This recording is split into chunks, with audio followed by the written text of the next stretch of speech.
Hey, Philosophy 200. I'm coming to you on day 8 billion of quarantine to talk about an issue from the previous unit about the mind and the body. We're already on to determinism, but this was kind of a mini lecture that I wanted to share with you because I think it's very important as Christians and as philosophy students to think more about this issue of um, what things are both real and non-physical. So, gonna dive right in, and the word that I'm going to try to give you into your vocabulary, maybe it's already in your vocabulary, but I want to add a sense to it. The word is intelligibility. That is something that is able to be understood. And the question subtitle here, what is both real and invisible? And this slideshow is available online. I will make it available to you. So here's the problem from the point of view of somebody who believes in the supernatural, the spiritual, the intelligible world. And this is the problem that makes some people turn into naturalists who believe that there is only a physical world and its properties. The problem is that the immediate, the obvious, and the undeniable is physical. So the immediate is my chair, my body, the forest that I go on a hike in, on vacation, the sun that shines down on my garden, the plants in my garden. These things are immediate, they're obvious, and they're pretty well undeniable. Knowledge about the immediate or obvious is easy. I know that watering plants makes them grow because I have heard that and I've tested it, and it was true in my experience. Okay, it doesn't take a lot of thought to believe that. Knowledge about the physical is also easier than some things that are very abstract. So you might say that knowledge about cells, for example, is not easy at all. It's very difficult to know anything about cells. In fact, most of the human race, in most places at most times, and most people alive today know almost nothing about cells, because to know anything about cells, you have to take a biology class, or better yet, you have to look under a microscope. And microscopes were not invented until a few hundred years ago. So knowledge about the physical, although it is difficult, is easier than some questions, like, for example, what happened in the prehistoric past. That's something that you cannot study under a microscope, and therefore is even harder than studying cells. Studying atoms, quarks, subatomic particles, string theory, these things are incredibly difficult. Very few people, maybe a few hundred or a few thousand on the planet, know anything about subatomic physics with any depth. So it's difficult, but it's still possible to use observation and the senses and scientific experimentation to know some things about the physical. So the problem seems to be that common sense plus science is the only way we can know things. That's at the easiest register, you could say, of knowledge. And the question then becomes, why should we think that anything beyond what we can know with common sense and the sciences exist? Why should we think that anything non-physical or non-immediate exists? Or even if it did exist, how could we say we know something certain about it? These are the kinds of questions that motivate a naturalist. Hi, sweetie. Can you close the door? Work from home. So let's call naturalism, thank you, the idea, the claim that all that exists and that can be known is physical. Okay. The problem from our perspective is that naturalism seems very plausible. So what's the solution to this problem? There's a two-part solution. The logical solution, that naturalism must be false, logically speaking. It cannot be true. And then the second part, the practical solution, is to kind of retrain your imagination to feel the plausibility of the truth. Sometimes the truth doesn't seem plausible. Sometimes the truth is stranger than fiction. And so we have to kind of bathe our minds and our imaginations in examples of things that are both real and non-physical so we can get used to living in the real world. So here's the logical solution in brief. The argument for physicalism or naturalism is not itself a physical argument. The argument for physicalism is not obvious or scientific. It's not a matter of common sense that there is no soul, that there is no God, that there is no afterlife. It's also not a matter of scientific claims or assertions, because the sciences do not even study those questions necessarily. The scientist studies the body, and he doesn't deny the soul. He simply doesn't study the soul when he's thinking about the body as a scientist. So the argument on behalf of naturalism is a philosophical argument. It's not scientific and it's not common sense. In fact, the argument for naturalism or physicalism is an extremely rarefied and abstract argument that only some people could even understand and only some people agree on.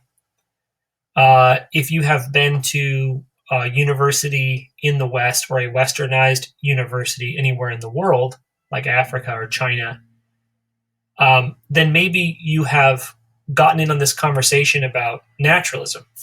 But most people in the world who have not been to university, or about half the people in the world who have been to university, disagree with naturalism. So it's not sort of like an automatic deliverance of common sense. Most people believe in the soul. About 90% of the world believe in a God or higher power. And so if we're counting noses and taking votes, naturalism is not the majority viewpoint. If we look at intellectuals, in some fields it's the majority viewpoint, but that's because they understand this very complex and deeply abstract argument for naturalism. So if you believe that abstract arguments can get you to truth without the help of science or without the help of common sense, then you are not a naturalist. Do you see how that works? So it's self-refuting. Naturalism is itself a claim that something, namely logical argumentation, philosophical argumentation, that something can give you real knowledge of the real world even without the help of science. So that's the logical solution. I'll say it one more time to let it sink in, because this is also pretty abstract. The argument for physicalism itself is not an argument from science or from common sense.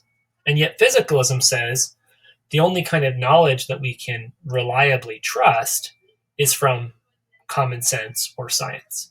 So physicalism is itself self-refuting. It is an example of one of the things that it can't account for. Another example of something self-refuting would be to say, there are no sentences in English. That sentence is itself an example that disproves the claim. So that's the logical solution.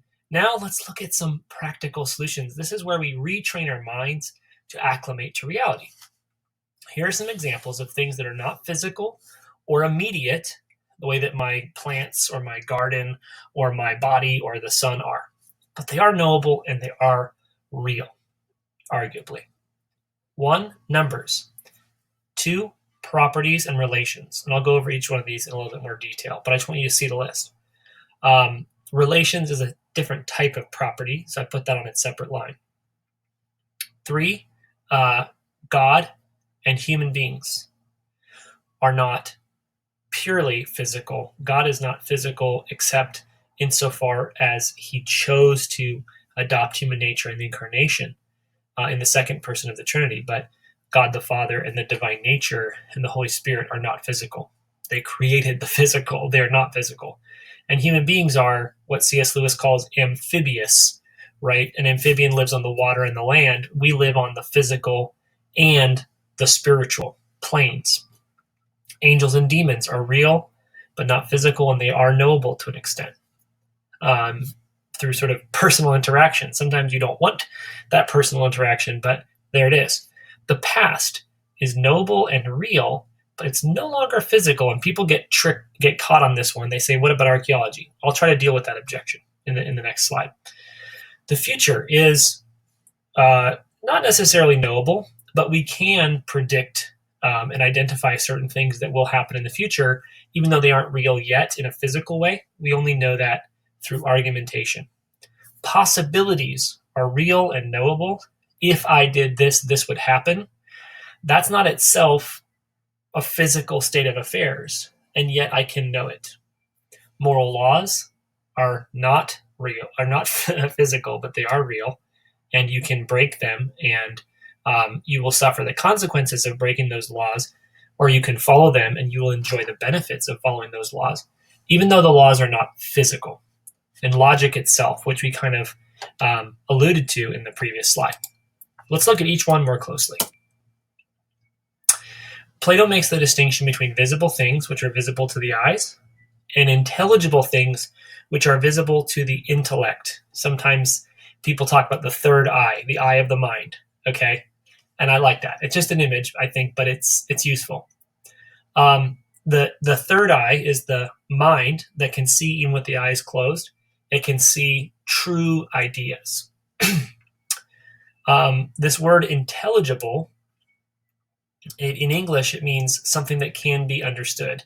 Legible means it can be read. Illegible means that it cannot be read. Intelligible means it can be understood. Unintelligible means it cannot be understood. So, for example, static. If you turn on the radio and you get in between channels and it goes, that is unintelligible. There's nothing there to be understood. Whereas cuneiform, or an ancient hieroglyphic language that you see on a stone tablet, is intelligible to somebody. In other words, if you knew the language, you could read it. Just because I don't understand what it says doesn't mean it's unintelligible in principle. Someone could understand that. It's not static. And intelligibility is an invisible property. That is to say, if you're trying to explain what the difference between odd and even to somebody, then they're looking at it with their mind's eye. And once they get it, then they understand the concept even without looking at anything. All right, so let's look at a couple of these in more detail. Numbers are real, I claim, okay? And sometimes people like to be sort of cute about this and say, well, numbers are just concepts that we agree on. But here's the problem with that. Numbers work so well in the real world that we couldn't have made them up. I can, using very complex equations, predict when the next eclipse will be. The numbers that I use to predict the next eclipse, yeah, maybe I invented like the squiggles on the paper that represent those numbers, but the quantities themselves seem to be features of space and time in the natural world that were there before I invented them. I discovered them rather than invented them. Numbers can be used to predict how hot something will get if it's on a fire for X amount of time. These sort of properties are so exact that you can place a rocket on the moon. This seems to indicate their reality. It's at least in favor of their reality. And most mathematicians believe numbers are real. They're the experts on numbers. Most philosophers don't believe numbers are real, but that's because philosophers are maybe predisposed to naturalism. So that's just a little bit about numbers. There's a lot more that can be said, you understand. Properties and relations. Here are two red things. Okay, I've got my protein shake. Red cap and red lid, a red spout. What do they have in common? They have redness, the property of redness in common. And where is redness itself? You could say redness is over there, but that's actually one red thing. That's not redness itself. And then you've got a red thing over here. But where is redness itself? Redness, the property of redness, is in every red thing, and it is not reducible to the set of all red things. Redness is an intelligible thing, an intelligible, you could say, entity that shows up everywhere where red is, but is not reducible to any one red thing. There's actually a range of red colors, right? But they're all red. So there's actually billions and trillions of red things in the cosmos, in the past, in the present, in the future. And none of them is redness itself. Redness itself, the property itself, seems to be intelligible, while red things are visible. And we'll talk more about that in a later unit. Relations are a special kind of property that involve two things. So, for example, brotherhood is a relation between two male children of the same family. To be the brother of somebody, like I have a brother, I am the brother to my sibling, and he is the brother to me. So there's a relationship between the two of us, brotherhood, that is not reducible to just me or him.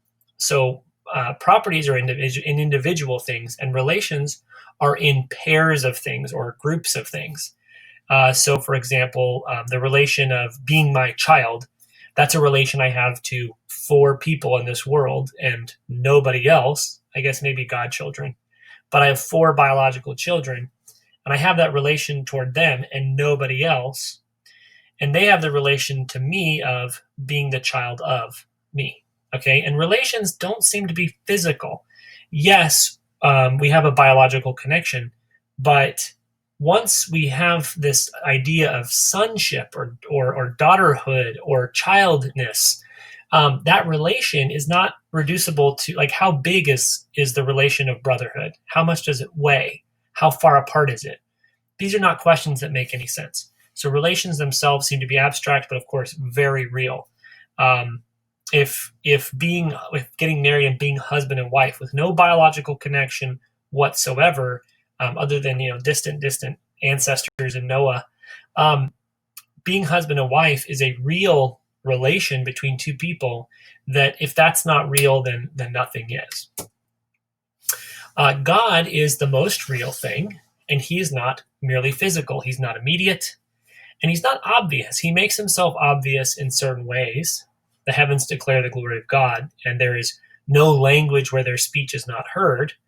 And yet, God speaks to us in a still small voice, and he is worshipped in spirit and in truth. And even the temple where he was worshipped in the Old Covenant was shrouded kind of in mystery. So God is not obvious in one way. Once you have a relationship with him, then sometimes he's very obvious. But you have to seek him out, and he has to seek you out to know God. And he's no less real for that. In fact, he created all of reality. Anything that was created was made by him. Human beings, again, are amphibious, partly spiritual. We are partly knowable through the means of common sense and science, but we're also partly only knowable through personal interaction, through conversation. When you want to get to know somebody's dreams, when psychologists want to study dreams, they have to wake people up and ask them a question. There is no studying the brain and figuring out what someone is dreaming. If you want to get to know somebody, you don't follow them around all day with a camera and study them like a journalist or a stalker. You ask them questions. You look them in the eye. There's an I-thou relationship that cannot be disposed of through physical types of knowledge. It's when we are communicating in speech, we're having an intelligible kind of connection that's invisible but real. In fact, our human to human and our human to God connection is the most real thing about our lives. And the physical seems comparatively unimportant.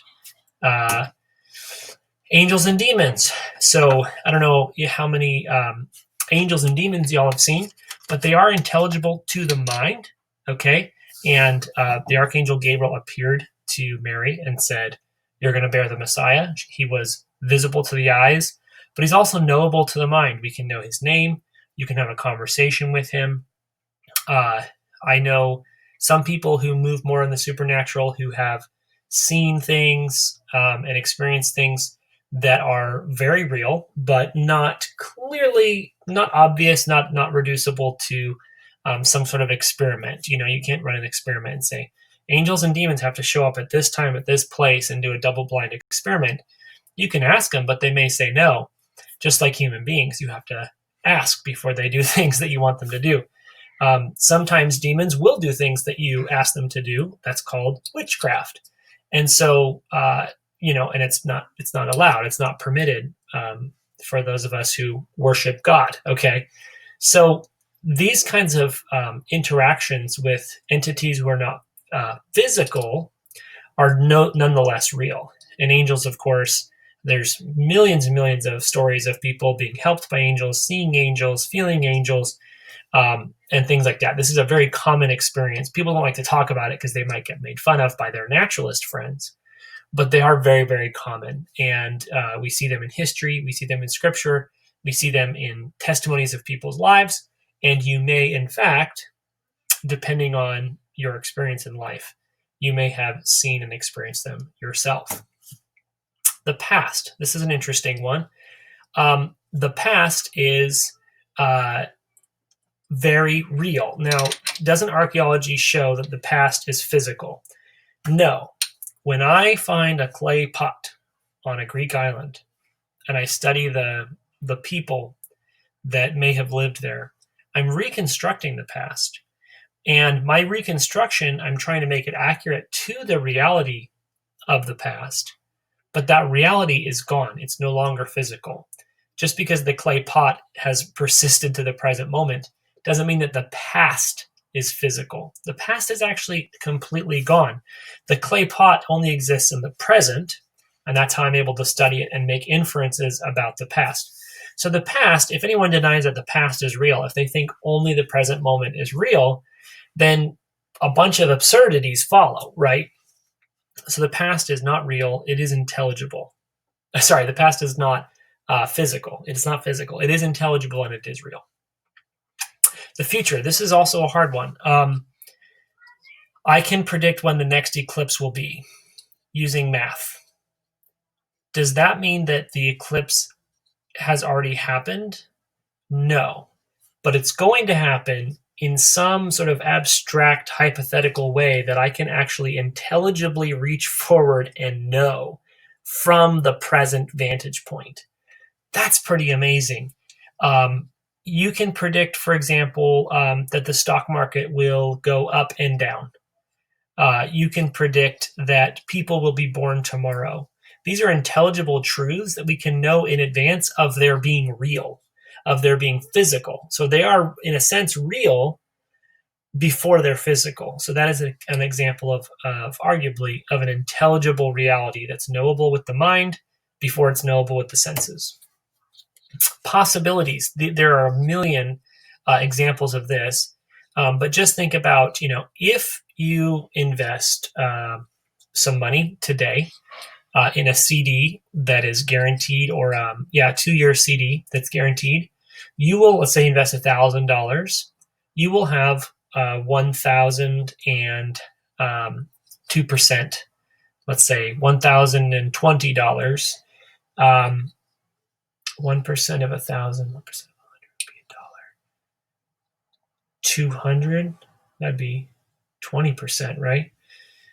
You would have $1,020 by the end of the time of that investment. You don't have to invest the money, so that's a possibility. That's not a prediction of the future. That's a hypothetical. And yet, you can know certain possibilities that are truly possible. Those are intelligible realities that are not physical. They're not yet physical. If I had moved to a different state, then my life would have been different. I'd be at a different church. I'd have different friends and so on. That is true, but it's only true because I know it intelligibly, not because I physically moved to a different state. And so you can come up with a million examples of that one. Moral laws. We talked about this a little bit in week 1, but there is a moral law that says, do not steal. And that moral law is it's not as obvious as I have a hand, but it's pretty obvious to most people who are not already corrupted by growing up in a den of thieves, okay? It's real, it's knowable to the mind's eye, and it's not a physical law. Yes, there are physical laws in the books that say don't steal, but even if I were on a desert island with no society, with no laws, with no government, it would still be wrong to steal from my fellow, shipwreck neighbors. If I was shipwrecked with a bunch of people, it's still wrong to steal from them, even though there's no law telling me to. And this is something that most of us know pretty confidently. It's very clear. Certain moral laws are very clear, and yet they're not physical. And finally, logic itself. If you make arguments, you are implicitly affirming the reality of logic, of the rules of thought, or of the substance of truth. If you make arguments, you're affirming logic itself, and logic is abstract. It's not physical, but it is intelligible, and it's very, very real. In fact, it's so real that we bother arguing about all the important things. We argue about human nature, about God, about the past, how long the earth has been here, the future. Will there be catastrophic climate change? Will there be an AI revolution? We argue about the past, the future, ourselves, God. The highest heavens, the lowest depths of the earth. Is the center of the earth solid or liquid or magma? We argue about everything because we believe that logic is reliable and powerful. And if we can find a good argument for something, we can know the truth of that argument, even if it's not physical. And that's the strongest argument for the reality of the intelligible, is that even if you argue that there is no intelligible reality, you're implicitly affirming that intelligible reality by trusting in logic itself. So in short, these are some things that are real and non-physical, that are examples that naturalism has a really hard time accounting for. And I want to give you one more picture before I close this lecture. We started with the problem that the physical is immediate, obvious, and undeniable. But how do we make the idea of intelligibility feel just as plausible as naturalism? Here's an alternate picture that is sort of how I've come to think of things over the years. What is immediate is more obvious, but it's less real. Work with me. As we grow and mature, we become more aware of reality. Kind of these concentric circles grow, starting from where we are at present to things that are less immediate, but more real. First, we're just aware when we're children, we're just aware of our own bodies, maybe the body of our mom, warmth, comfort, food. And then as our awareness expands and grows, we take in our surroundings, we take in other people. We begin to identify that other people have feelings just like we do, and that we can hurt them just as they hurt us. We begin to identify that there are people more than just inside of our family or inside of our church or a community. We begin to expand our awareness of the world to include places that are not in our city, not in our country, but are actually different across the globe, around the world, in the distant past. One day in the distant future, we will have great-grandchildren who will be very different from our immediate surroundings. So actually, while the immediate is the most knowable, it's not necessarily the most real, and I would argue that it's opposite. The immediate is the less real. I'm just one individual, but the real world consists of these millions and even billions of people who all have very important lives and who are part of this grand story that God is telling. Eventually, that awareness can expand to include the whole cosmos. We can be aware that we are on one planet in God's universe, presumably the only one that has life on it, in a vast universe, and we can study the background cosmic radiation. We can study stars and supermassive black holes, because those things are just as real as my garden, even though they're less immediate and less obvious.